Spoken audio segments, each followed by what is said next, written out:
Dhanik Bharat educational institutions inter IIT JEE NEET admission open. Iran పై America మరొకసారి దాడులకు దిగింది. బందర్ అబ్బాస్ సమీపంలోని ఒక సైనిక స్థావరంపై దాడి చేసింది. ఇక హార్మోజ్ జలసంధిలో ప్రయాణించే వాణిజ్య నౌకల భద్రత పేరుతో ఇరాన్ క్షిపణి ప్రయోగ కేంద్రాలు మైన్లపై అటాక్ చేసింది అమెరికా. తమ నౌకను లక్ష్యంగా చేసుకుని ఇరాన్ దాడికి దిగే ప్రయత్నం చేసిందని బదులుగా తాము డ్రోన్లను కూల్చేసినట్లుగా అమెరికా ప్రకటించింది. టెహ్రాన్ మరిన్ని దాడులకు దిగక ముందే తాము దాడులకు దిగుతున్నట్లుగా అమెరికా ప్రకటన చేసింది. ఇక అమెరికా వరుస దాడులపై ఇరాన్ ఆగ్రహం వ్యక్తం చేసింది. కాల్పుల విరమణ ఒప్పందాన్ని అమెరికా ఉల్లంఘించిందంటూ ఆరోపణలు చేశారు. ఇక్కడ అమెరికా ఇరాన్ కి మధ్య కాల్పుల విరమణ ఒప్పందం కొనసాగుతుంది. ఇక ఈ క్రమంలో అమెరికా తమ నౌకల మీదే ఇరాన్ దాడి చేసేందుకు ప్రయత్నం చేస్తోంది. అందుకని చెప్పి మేమే ముందుగా అటాక్ చేశామని అమెరికా చెప్తూ ఉంది. Be open to everybody. It's international waters. Nobody's going to control it. We're going to watch over it. We'll watch over it, but nobody's going to control it. That's part of the negotiation that we have. They would like to control it. Nobody's going to control it. It's international waters, and Oman will behave just like everybody else, and we'll have to blow them up. They understand that. They'll be fine. ఇక ఈ అంశం గురించినటువంటి details మా ప్రతినిధి మల్లికార్జున్ అడిగి తెలుసుకుందాం. మల్లికార్జున్, ఒకవైపు కాల్పుల విరమణ ఒప్పందం అమల్లో ఉంది, కానీ అమెరికా మాత్రం ఆ ఒప్పందాన్ని పట్టించుకోకుండా ట్రంప్ ఎప్పుడు కూడా ఏ విధంగా ప్రవర్తిస్తారో ఇప్పుడు కూడా అదే విధంగా ప్రవర్తించారు.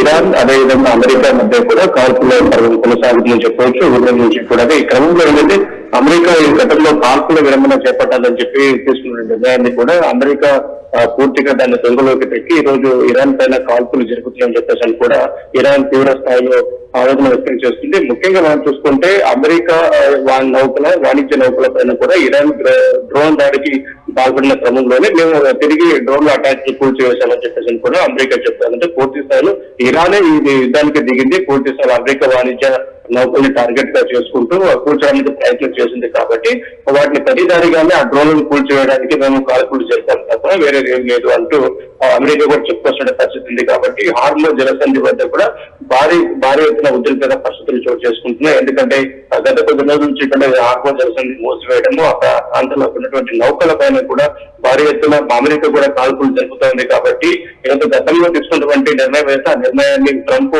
పూర్తి స్థాయిలో వ్యతిరేకించి ఆ నిర్ణయం మీద ఉండకుండా పూర్తి స్థాయిలో ఇరాన్ పైన కాల్పులు జరుపుతున్నారు. కాబట్టి ఖచ్చితంగా మేము కూడా ప్రతీకారం తీర్చుకుంటాము అని చెప్పేసి కూడా ఇరాన్ చెప్తున్నటువంటి పరిస్థితి ఉంది. కాబట్టి పూర్తి స్థాయిలో ఏదో సెల్ఫ్ డిఫెన్స్ లో భాగంగానే మేము దాడులు చేస్తామని చెప్పి అమెరికా ఇప్పటికే చెప్తా ఉంది. కాబట్టి పూర్తి స్థాయిలో ఏదైతే ఇరాన్ పూర్తిగా ఉల్లంఘన చేస్తూ ఉందని చెప్పేసి ఒకవైపు అమెరికా కూడా ఆరోపిస్తున్నటువంటి పరిస్థితి ఉంది. కాబట్టి ఏదేమైనప్పటికీ కూడా హార్మోజ్ జలసంధిలో పూర్తిగా ఉద్రిక్త పరిస్థితులు చోటు చేసుకున్నాయి. పూర్తి స్థాయిలో ఇప్పుడు అమెరికా దాడులు చేస్తుంది, అదేవిధంగా ప్రతిగా కూడా ఇరాన్ కూడా దాడులు చేస్తున్నటువంటి పరిస్థితి ఉంది. కాబట్టి ఆయుధ సంక్షోభం ఇంకా మొదలుతోంది అని మనం అనుకోవచ్చు. అంటే మల్లికార్జున్, ఇకనైనా కానీ అంటే హార్మోజ్ విషయంలో అమెరికా పట్టు వీడినట్లుగా ఇప్పుడు ఇరాన్ మరలా కూడా హార్మోజ్ లో గతంలో ఏ విధంగానైతే చమురు సరఫరా జరిగిందో అదే విధంగా జరగబోతోంది అన్నట్లుగా కూడా మొత్తం కూడా భావించి కొంతైనా కానీ ఆయిల్ విషయాల్లో, చమురు విషయాల్లో మిగిలిన దేశాలకు ఉపశమనం లభించింది అనుకున్నారు. కానీ అమెరికా చేసినటువంటి ఈ దాడులతో మరలా కూడా ఇంకా ఈ యుద్ధం పూర్తి స్థాయిలో మొదలవబోతోందని చూడాలా?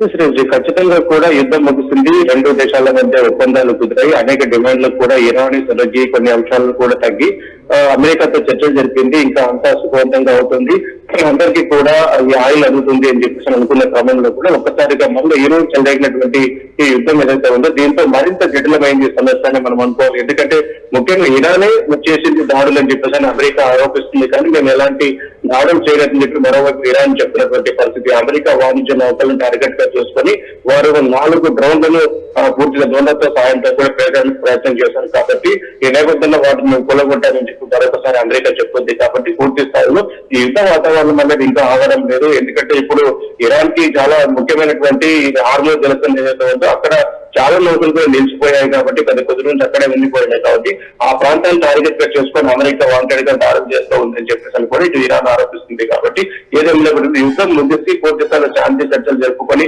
కొన్ని డిమాండ్లను కూడా రెండు దేశాలు అంగీకరిస్తున్నాయి. ఇంకా అందరికీ కూడా పూర్తి స్థాయిలో సాధారణ పరిస్థితులు ఉంటాయి. ఈ హార్మోజ్ జలసంధి తెచ్చుకుంటే మిగతా దేశాలకు ఏమైతే వారందరికీ కూడా పూర్తిగా ఈ ఆయిల్ సరఫరా అవుతుందని చెప్పి అనుకున్న క్రమంలో కూడా ఒకసారిగా ఈరోజు జరిగినటువంటి పరిణామంతో ఈ సమస్య మరింత జటిలం అవుతుందని మనం చెప్పుకోవాలి. ఎందుకంటే ఇటు అమెరికా దాడి చేసిన ఇరాన్ దాడి చేసిన అమెరికా, అంటే ఒకరిపైన ఒకరు చెప్పుకుంటూ పోతున్నారు. ఈ క్రమంలో కూడా చాలా దేశాలు కూడా ఇప్పుడు హార్మోజ్ జలసంధిలో ఈ మూసివేయడం వల్ల కూడా అక్కడ నౌకలన్నీ కూడా ఆగిపోయినటువంటి పరిస్థితి, మిగతా దేశాల ప్రజలు చాలా ఇబ్బందులు పడుతున్న సందర్భం ఉంది. కాబట్టి అమెరికానే ఈ విధంగా చేస్తూ ఉందని చెప్పి ఇరాన్ ఆరోపిస్తుంది. కాబట్టి ఏదైనప్పటికీ కూడా శాంతి చర్చలు జరుపుకుంటూ ఒక యుద్ధం ఒక కొలిక్కి వస్తుందన్న సమయానికి కూడా ఇప్పుడు రెండు దేశాల మధ్య డైరెక్ట్ గా అటాక్ మొదలైపోవచ్చు. ఇప్పుడు ఇరాన్ దాడులకు ప్రతి దాడులు కూడా చేస్తామని చెప్పేసి కూడా అమెరికాకు హెచ్చరికలు జారీ చేసింది. కాబట్టి యుద్ధ వాతావరణం ఇప్పట్లో మనకు తగ్గేలా కనిపించట్లేదు. ఎందుకంటే మిగతా దేశానికి కూడా ఇంకా కొద్ది రోజులు ఈ ఆయిల్ కోసం వేచి చూడాల్సినటువంటి సందర్భం ఉంటుంది. ఇప్పటికే చాలా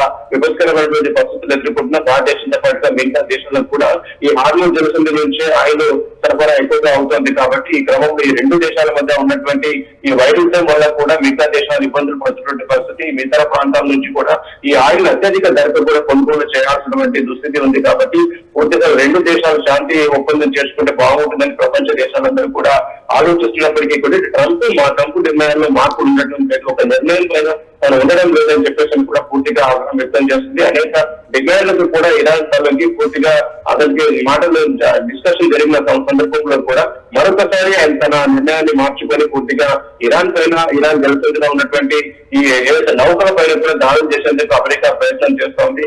పూర్తిగా భయపెట్టేందుకు మమ్మల్ని ఇబ్బంది పెడతా ఉంది అనే కారణం చేత కూడా ఇరాన్ ఉంటుంది. కాబట్టి ఏదైతే అమెరికాలో ఇలాగ చేస్తే ఏదైతే నిబంధనలు ఉల్లంఘించి లేదా మాట ఇచ్చిన మాటలు వెనక్కి తీసుకుని ఇలా కాల్పుల విరమణ చేస్తే కానీ ఖచ్చితంగా మేము ప్రతిదాడులు చేయడానికి సిద్ధంగా ఉన్నామని చెప్పేసి కూడా ఇరాన్ కూడా కనిపిస్తుంది. కాబట్టి ఒక యుద్ధ వాతావరణం తిరిగి మన ప్రారంభమైందని చెప్పుకోవచ్చు. Right Mallikarjun, thanks for the details. ఇక ఒకవైపు యుద్ధం ముగిసినట్లే కనిపించింది, కానీ ఇరాన్ అమెరికా మధ్య ఉద్రిక్త పరిస్థితులు ఇప్పటి వరకు ఎప్పుడూ ఆగలేదు. ఏదో ఒక రకంగా ప్రత్యక్షంగానో పరోక్షంగానో, అంటే ఒక్కోసారి ప్రత్యక్ష దాడులకు దిగుతారు, మరొకసారి మాటల యుద్ధానికి దిగుతారు.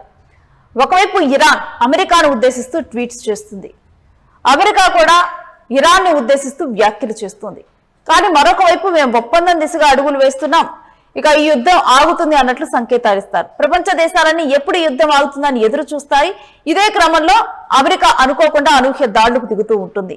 ఇక ఈసారి కూడా అదే రకంగా చేసింది. బందర్ అబ్బాస్ సమీపంలో ఒక సైనిక స్థావరం మీద దాడి చేసి దానికి ఎప్పుడు కూడా అమెరికా తాను చేసేటువంటి పనికి ఎప్పుడు తాను ఎందుకు ఏం చేస్తున్నాననేటువంటి అంశాన్ని తనకు నచ్చినట్లుగా ఒక స్టోరీని అయితే చెప్పేస్తుంది. ఇక ఇరాన్ క్షిపణి ప్రయోగ కేంద్రాలు మైన్లపై అటాక్ చేసిన తర్వాత అమెరికా నౌకల్ని లక్ష్యంగా చేసుకుని ఇరాన్ దాడికి దిగే ప్రయత్నం చేసిందని, బదులుగా తాము డ్రోన్లను కూల్చేసినట్లుగా అమెరికా ప్రకటించింది.